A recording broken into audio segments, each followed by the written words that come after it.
ये कहानी सच्ची घटना पर आधारित है। तो चलिए ये कहानी सुनते हैं। भुवनेश्वर जी हमारे जिले के रहने वाले थे और शादीशुदा थे। उनके परिवार में उनके 2 छोटे भाई, माता पिता और 2 प्यारे बच्चे थे। भुवनेश्वर जी कोलकाता में किसी सेठ के यहाँ ट्रक की ड्राइवरी करते थे। उन्हें ट्रक पर माल लादकर दूर दूर शहरों में जाना पड़ता था। वो बहुत ही मेहनती थे और अपना काम पूरी जिम्मेदारी व ईमानदारी से करते थे। उनके कार्यों से उनका सेठ भी बहुत खुश था और हर महीने उन्हें अपने साथ लेकर डाकघर जाता था। 1000-1200 रुपये उनके घर पे मनी ऑर्डर जरूर कराता था। भुवनेश्वर जी की जीवन की गाड़ी बहुत ही मज़े में चल रही थी।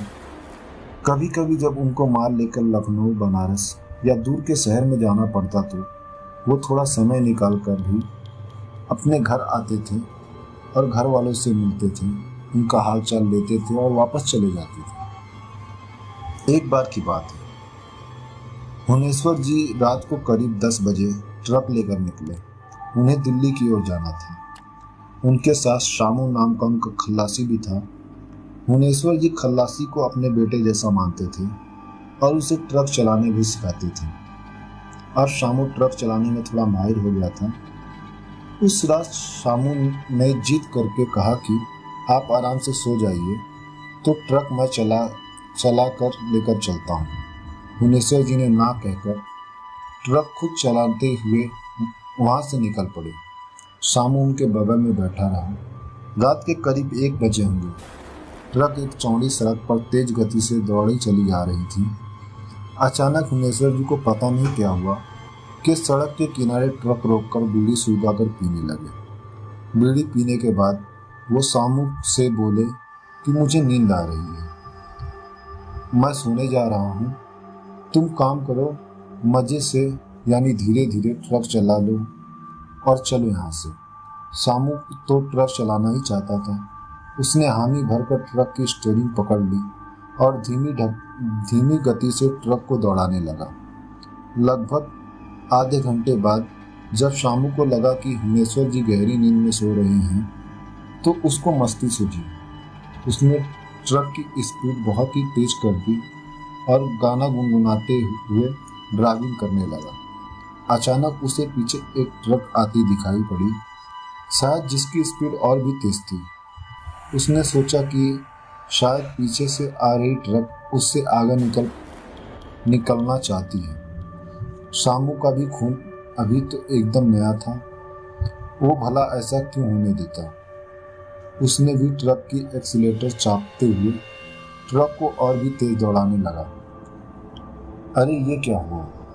उसने ट्रक की स्पीड इतनी बढ़ा दी कि ट्रक अब काबू से बाहर हो गई थी। वो कुछ सोच पाता उससे पहले ही ट्रक सड़क छोड़कर उतर गई और एक पेड़ से टकराकर पूरी तरह से नष्ट हो गई। इस दुर्घटना में भुवनेश्वर जी तो प्रभु को प्यारे हो गए, पर शामू बच गया। उसे कुछ ट्रक चालकों ने पास के अस्पताल में भर्ती कराकर उसके सेठ के सूचना भिजवा दी थी। शामू 4-5 दिन अस्पताल में पड़ा रहा। उसे अपनी गलती पर बहुत ही पछतावा हो रहा था। उसकी एक गलती से उसके पिता समान भुवनेश्वर जी को अपनी जान गंवानी पड़ी थी। उसका दिल रो पड़ा था, पर वो विधि के विधान के आगे कर भी क्या सकता था। उसने तय कर लिया कि अब वो जो भी कमाएगा उसका आधा भुवनेश्वर जी के परिवार को दिया करेगा। अस्पताल से छुट्टी मिलने के बाद वो वापस कोलकाता आ गई। अपने सेठ से मिलकर उसने सारी बात बताई और अपनी गलती पर फूट फूट कर रोने लगा। सेठ ने उसे समझाते हुए कहा कि अब रोने धोने से कुछ होने वाला नहीं, पर अभी भुवनेश्वर जी के परिवार वालों को कुछ बताएंगे नहीं और समय समय पर उसके परिवार की मदद करते रहेंगे। उसके साथ उन्होंने शामू को एक ऐसी बात बताई जिसे सुनकर शामू एकदम हक्का बक्का रह गया और पूरी तरह से डर गया। उसके रोंगटे खड़े हो गए। दरअसल सेठ ने शामू को बताया कि भुवनेश्वर जी बराबर बताया करते थे कि मालिक, जब भी मैं यहाँ से माल लेकर दिल्ली के लिए निकलता हूँ तो रात को करीब 1-2 बजे एक सुनसान जगह पर ऐसा लगता है कि कोई ट्रक तेजी से पीछे आ रहा है और हमें ओवरटेक करने की कोशिश कर रहा है। पीछे देखने पर वो ट्रक दिखाई नहीं देता, पर ट्रक के मिरर में वो साफ साफ ओवरटेक करते हुए दिखता है। कई बार तो मैंने अपने ट्रक को किनारे लगाकर उतरकर भी देखा है। पीछे कोई ट्रक नहीं दिखता।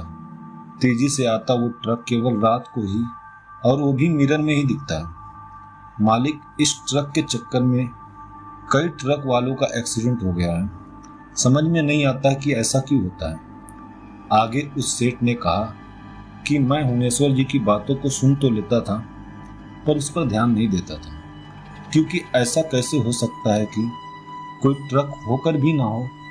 वैसे भी मैं भूत प्रेतों पर विश्वास नहीं करता, पर तुम्हारी बातें सुनने के बाद पता नहीं क्यों अब मुझे हुनेश्वर जी की बातों पर विश्वास होने लगा है। सेठ जी के इतना कहते ही शामू को जैसे कि शॉक लग गया हो। वो चाह कर भी चीख नहीं सका। तो क्या पीछे से जो ट्रक आ रहा था वो कोई भूत प्रेत था, या कोई भूत ट्रक बनकर ट्रक वालों को चकमा देकर दुर्घटना कराया करता था। खैर, समय सबके घाव भर देता है। सेठ भी अपने काम में लग गए और शामू भी। 3 महीने बीतने के बाद एक दिन सेठ ने शामू से कहा कि चलो हुनेश्वर जी के घर चलकर आते हैं। इस बात को छुपाना ठीक नहीं होगा, और साथ ही हुनेश्वर जी के परिवार की कुछ आर्थिक मदद भी कर देंगे। हुनेश्वर जी थे तो उनके घर हर महीने मनी ऑर्डर चला जाता था, पर पिछले 3 महीने से मनी ऑर्डर भी नहीं गया है, और ना ही कोई पत्र वगैरह गया। उनके घर के लोग कहीं परेशान न हों। सेठ की बात सुनकर शामू ने कहा कि सेठ जी, अगले महीने मेरी शादी है। शादी के बाद हम लोग चलेंगे, क्योंकि मैंने भी सोच रखा है कि हुनेश्वर जी के परिवार की मदद करता रहूंगा। उसके बाद सेठ ने कहा, ठीक है, अगले महीने चलते हैं। मैं चाहता हूं कि हुनेश्वर जी के बच्चों की पढ़ाई लिखाई की व्यवस्था कर दूं, और साथ ही उनके दोनों भाइयों को यहाँ लाकर कुछ काम धंधा दिलवा दूं। मई का महीना था, दोपहर का समय। कड़ाके की लू चल रही थी। सेठ और शामू पसीने से तरबतर थे। वो लोग पूछते पाछते हुनेश्वर जी के गांव आ गए थे। एक आदमी ने हुनेश्वर जी के घर पर भी उन लोगों को पहुंचा दिया। हुनेश्वर जी के दरवाजे पर एक नीम का घना पेड़ था, जिसके नीचे चौकी पड़ी हुई थी। सेठ और शामू वहीं बैठ गए। उन लोगों ने हुनेश्वर जी के परिवार के लिए साड़ी, कपड़ा, मिठाई और कुछ जरूरी सामान साथ लाए थे, जो घर में भिजवा दिया। घर से उन्हें पानी पीने के लिए आया। पानी पीने के बाद इन दोनों ने हुनेश्वर जी के परिवार को ये दुखद घटना सुनाने की सोची। अरे ये कहाँ, अभी वो लोग कुछ कहने ही वाले थे, तभी डाकिये की साइकिल की ट्रिंग ट्रिंग की घंटी बजी। उसी नीम के आगे आकर रुक गए।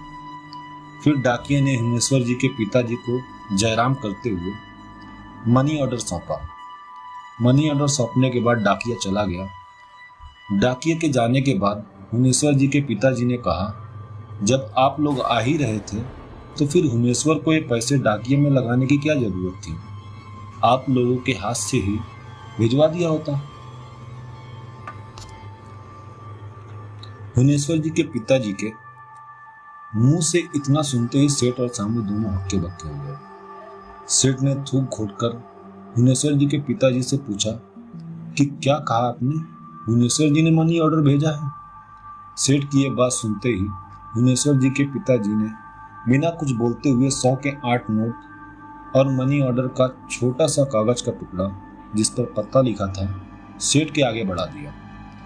सेठ जल्दी जल्दी उस कागज के टुकड़े को उलट पलट कर देखने लगा। उन्हें कुछ भी विश्वास नहीं हो रहा था, क्योंकि मनी ऑर्डर के उस कागज पर वही लिखावट थी जो हुनेश्वर जी की थी। वो पैसे उन्होंने पिछले महीने उसी डाकघर से लगाया था, जहां से सेठ और वो बराबर हर महीने पैसा लगाया करते थे। अब तो सेठ एकदम से घबरा गए। साथ ही शामू के चेहरे का रंग भी उड़ गया। इन दोनों को समझ में नहीं आ रहा था कि क्या हो रहा है। तभी हुनेश्वर जी के पिताजी बोल पड़े कि कुछ भी हो, पर भगवान ऐसा लड़का सबको दे। हम सबकी बहुत ही ख्याल रखता है और हर महीने थोड़ा कम या ज़्यादा मनी ऑर्डर जरूर कर देता है। इतना सुनते ही शामू बोल पड़ा कि काका, क्या पिछले महीने भी हुनेश्वर जी ने मनी ऑर्डर किया था? हाँ, करते हुए हुनेश्वर जी के पिताजी ने कहा, अरे भाई हाँ हाँ, पिछले महीने तो उसने 1200 रुपये भेजे थे। इतना सब सुनने के बाद आप लोग खुद ही सोच लीजिए कि सेठ और शामू की स्थिति में क्या होंगे। वो दोनों एकदम हक्का बक्का हो गए और ये समझ ही नहीं पा रहे थे कि ये मनी ऑर्डर कौन कर रहा है। एकदम हैरान हो गए थे। अचानक शामू अपने आप को रोक न सका और रोने लगा। सेठ से रहा ना गया और उस शामू को चुप कराते हुए खुद भी रुआंसा हो गया। हुनेश्वर जी के परिवार वालों को कुछ समझ में नहीं आ रहा था कि आखिर अचानक से ये दोनों रोने क्यों लगे। अब नीम के पेड़ के नीचे गांव के कुछ अन्य लोग भी आगे खड़े हो गए थे। सेठ ने थोड़ी हिम्मत करके सारी बात कह डाली। ये बात सुनते ही वहां खड़ी लोग और खास करके महिलाएं रोना पीटना शुरू कर दी। पर अभी भी हुनेश्वर जी के घर वाले ये मानने को तैयार नहीं थे कि पिछले 4 महीने से हुनेश्वर जी नहीं है। अगर हुनेश्वर जी नहीं है तो इन 4 महीनों में 3 बार मनी ऑर्डर आए हैं। वो किसने भेजा है? हैंडराइटिंग तो हुनेश्वर जी की है। अरे इतना ही नहीं, 2 महीने पहले उसका एक पत्र भी मिला था जिसमें उसने लिखा था कि बाबूजी कुछ जरूरी काम आ जाने के कारण 1 साल तक मैं घर नहीं आ सकता, पर मनी ऑर्डर बराबर भेजता रहूंगा। काफी कुछ समझाने के बाद हुनेश्वर जी के दुर्घटना की पुलिस द्वारा ली गई तस्वीरों और डॉक्टर की रिपोर्ट के बाद अंत में हुनेश्वर जी के घर वाले माने कि अब हुनेश्वर जी नहीं रहे, और वो भी पूरी तरह से नहीं। गांव वाले और कुछ हितनात ने कहने सुनने के बाद हुनेश्वर जी की अंतिम क्रिया संपन्न की। सारे कर्म विधि विधान संपादित हुए।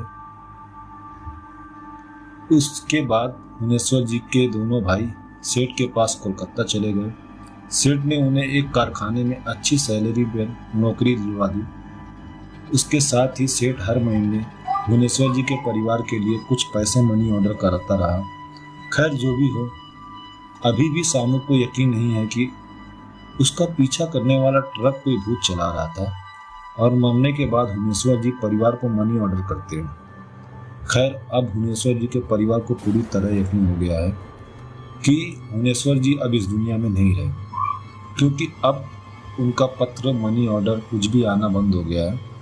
इस दुर्घटना को काफी समय भी हो